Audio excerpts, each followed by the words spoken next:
Assalamu alaikum. Welcome back, my dearest brothers and sisters. I really hope you're enjoying this blessed day today with your family and friends. Some people visit the graveyard, visit relatives, eat plenty of food, subhanAllah. Among the reasons why a person starts by learning the basics of belief is because one's good deeds are not rewarded in the hereafter if one does not have the correct belief about Allah. This is as Imam al-Ghazali said, لا تصح العبادة إلا بعد معرفة المعبود, which means the acts of worship are not valid unless you know the one whom you worship. No, may Allah guide me and you, that it is obligatory upon every accountable person to know that Allah is the only God in His dominion. Allah created the entire world, both the upper and the lower, the arsh and the kursi, the heavens and the earth, and what is in them and between them. All the creation is subjugated by Allah's power. No particle moves except by Allah's will. Allah has no manager for the creation with Him and has no partner in dominion. Allah is attributed with life and is Qayyum. Allah is not seized by somnolence, tiredness or sleep. Allah is the one who knows about the unforeseen and what is evidenced by His creation. Nothing on earth or in the heavens is hidden from Allah. He knows what is on land and in the sea. Not a leaf does fall, but Allah knows about it. There is no grain in the darkness of earth, nor anything which is moist or dry, but is inscribed in a clear book. The knowledge of Allah encompasses everything. He knows the count of all things. Allah does whatever He wills. He has the power to do whatever He wills. To Allah is the dominion, and He needs none. To Him belong the glory and everlastingness. To Him are the ruling and the creating. Allah has the names of perfection. No one hinders what Allah has decreed, and no one prevents what He gives. Allah does in His dominion whatever He wills. Allah rules His creation with whatever He wills. Allah does not hope for reward and does not fear punishment. There is no right on Allah that is binding, and no one exercises rule over Him. Every endowment from Allah is due to His generosity, and every punishment from Him is just. Allah is not questioned about what He does, but we are questioned. Allah existed before the creation. He does not have a before or an after, an above or a below, a right or a left, an in front or a behind, or a whole or a part. It must not be said, when was Allah, or where was Allah, or how is Allah? Allah existed without a place. He created the universe and willed for the existence of time. He is not bound by time, and He is not designated with a place. Allah's management of one matter does not distract Allah from another. Allah is not subject to delusions. He is not encompassed or conceived in the mind. He is neither formed in the imagination nor pictured in delusions. He is not fashioned in the mind. He cannot be grasped by delusions or thoughts. لَيْسَ كَمِثْلِهِ شَيْءٌ وَهُوَ السَّمِيعُ الْبَصِيرُ. There is absolutely nothing like Allah whatsoever, and He has the attributes of hearing and sight. A fundamental belief of all the prophets and their followers is that nothing is similar to Allah. Among the evidence of this fundamental belief is verse 11 of Surah Ash-Shura, Surah 42. لَيْسَ كَمِثْلِهِ شَيْءٌ. This means there is absolutely nothing like or similar to Allah. Among what this ayah teaches us is that Allah is not a body and does not have bodily attributes. Hence, the Muslims believe that Allah is not a physical light and that Allah does not have eyes, hands, fingers, legs, feet, size, shape, limit or color. This fundamental belief of all Muslims was summarized by Imam Dhunnun al-Misri, who died 246 after the Hijrah. He said, مَهْمَا تَصَوَّرْتَ بِبَالِكَ فَاللَّهُ بِخِلَافِ ذَلِكَ, which means, whatever you imagine in your mind, Allah is not like that. Another fundamental belief of all the Muslims is that Allah is neither in one place nor in every place. And the questions where, which means which place, and how, which means manner of being or physical description, do not apply to Allah. Moreover, Allah created time, and time does not lapse, does not pass upon Allah. Hence, Allah exists without time and without place. In a Sahih hadith, Al-Bukhari narrated that our beloved Prophet of Allah, Muhammad sallallahu alayhi wasallam, said, كَانَ اللَّهُ وَلَمْ يَكُنْ شَيْءٌ غَيْرُهُ, which means Allah eternally existed and there was nothing other than Him. Now, when we say he or his or him in relation to Allah, it does not refer to a male gender. In English, he may refer to other than a male, just as she may refer to other than a woman. For example, in Old English it was said, the sun was so hot we could not face him, or the ship she sailed. Now, this hadith that I mentioned makes it very clear that Allah existed and there was no time, no place, no space, no air, no direction, no up, no above, no below, no right, no left, no ahead, no behind, no sky, no earth, no darkness, no light, no soul, no spirit, no father, no son, no sound, no uttered letter, no language, no body and no color. There was no created thing. And after creating everything, Allah did not change. Allah did not acquire any new attribute. In volume 29 of his 30-volume tafsir, explanation of the Quran, Sheikh Fakhruddin al-Razi, who lived over 800 years ago, he conveyed the unanimous agreement, the ijma' of the Muslims, that Allah is not in one place and is not in every place. He said, إن عقد الإجماع على أنه سبحانه ليس معنى بالمكان والجهة والحيز. This means the ijma' has been established upon the saying that Allah Ta'ala is not with us in place, direction or dwelling.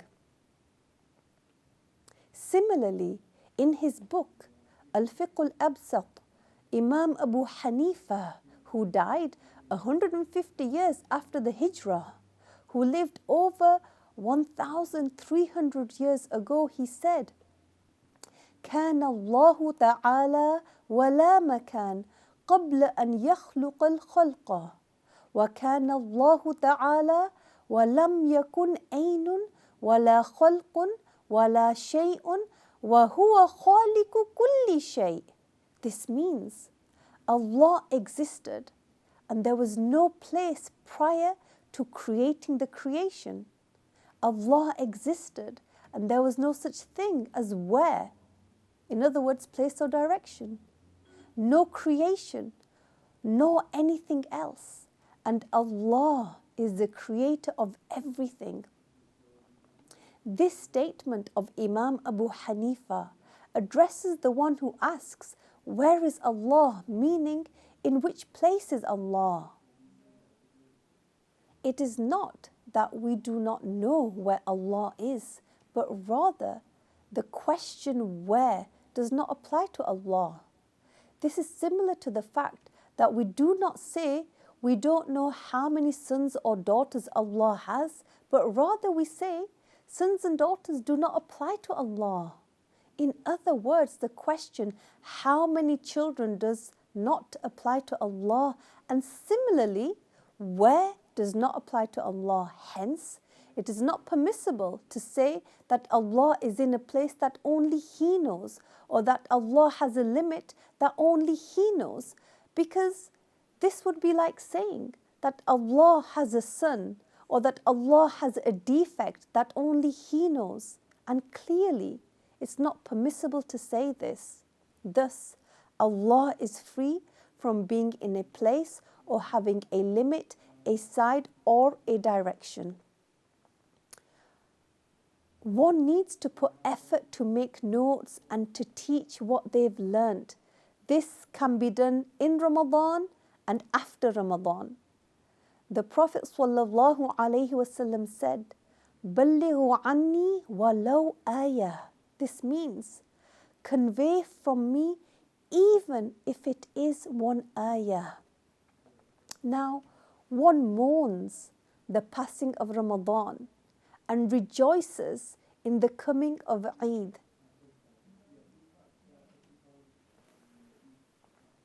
Seek to continue the good habits that you acquired in Ramadan, such as regularly attending the classes of religious knowledge. On Eid, pay the zakah of fitr, pray the congregational Eid prayer, and put effort to visit your relatives and strengthen the ties with your kin. It is recommended to fast 6 days in Shawwal, and it is better for them not to be consecutive, that is one after the other, but if they were kept on 6 consecutive days after Eid, then there is no harm. Zakatul Fitr is due by the Fajr of the day of Eid al-Fitr. For every Muslim who is alive and free, the male needs to pay on behalf of himself, his non-pubescent children, and those children who are pubescent but insane and poor. The wife needs to pay for herself, although she can authorize her husband to pay on her behalf.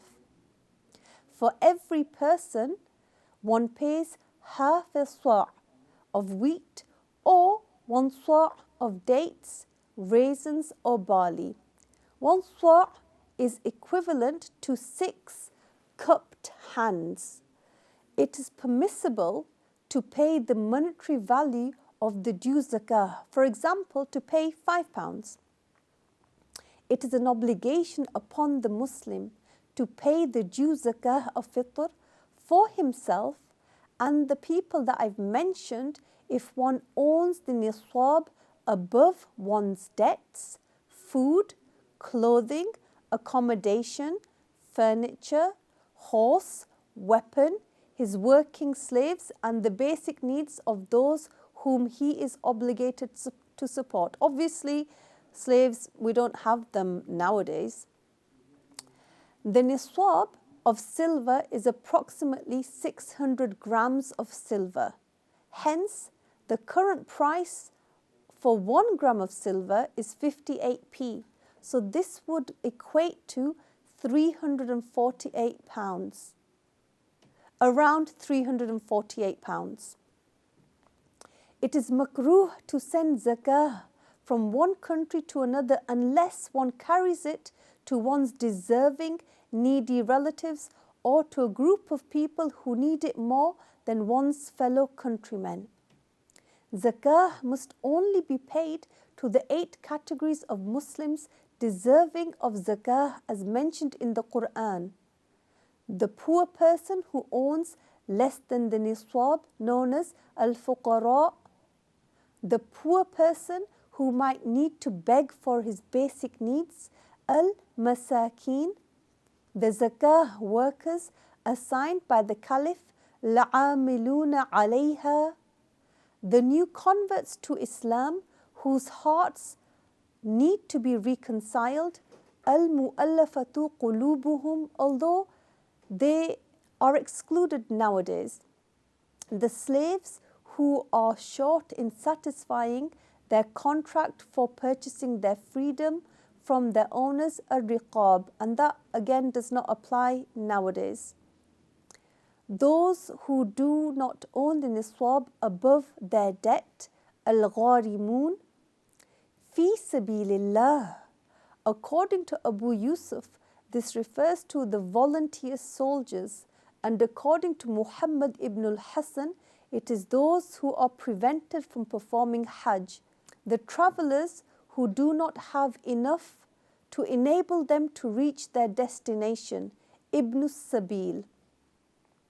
Eid is a blessed day.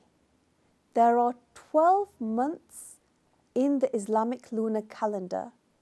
The first month is called Al-Muharram and the last month is called Dhul Hijjah. The first of the 2 Eids is called Eid al-Fitr and it is on the 1st of Shawwal, the 10th month of the Islamic calendar. The second Eid is called Eid al-Adha and it is on the 10th of Dhul Hijjah, the 12th month of the Islamic calendar. There is a special prayer performed on the day of Eid, and it was first performed by the Prophet ﷺ in the first year after the Hijrah. The start of Eid. We need to look for the new moon and cannot rely upon calculations. Imam Malik and others narrated from the root of Ibn Abbas radiyallahu anhuma that the Prophet ﷺ said, لا تصوموا حتى تروا الهلال ولا تفطروا حتى تروه فإن غم عليكم فأكملوا العدة 30. This means, do not fast unless you sight the new moon, and do not end your fasts unless you sight it. If it is cloudy, then complete the count to 30 days. Now, the Islamic lunar months are either 29 days or 30 days. The way by which we know whether a month is 29 days or 30 days is by looking for the new moon after the sun has completely set after the 29th day. We look for the new moon in the western horizon. If we see the new moon, then this means that the new month has started and that this night is the first night of the new month. In other words, the old month ended after 29 days. Now, if we do not see the new moon, for example, because it is cloudy, then this night is considered to be the 30th night, and the next night will be the first of the new month. On the day of Eid, as you probably have done, it is good to congratulate other Muslims, for example, by saying Eid Mubarak. And the one who hears this can reply by saying Barakallahu feekum, which means may Allah bless you. When the companions would meet each other on the day of Eid, they would also say Taqabbalallah minna wa minkum. This means may Allah accept the good deeds from us and from you. And to this, one can reply غَفَرَ اللَّهُ لَنَا وَلَكُمْ. This means, may Allah forgive us and forgive you. One can also say, كُلْ عَامٌ وَأَنْتُمْ بِخَيْرٍ. This means, may you be well all year round. In other words, not just on the day of Eid. To all of these statements, one can say, Barakallahu feekum, which means, may Allah bless you. Now, I'll talk a bit about the congregational prayer of Eid.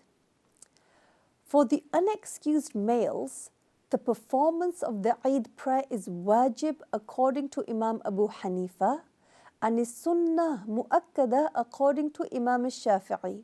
It is sunnah for the followers other than the Imam to go to the place of the prayer early.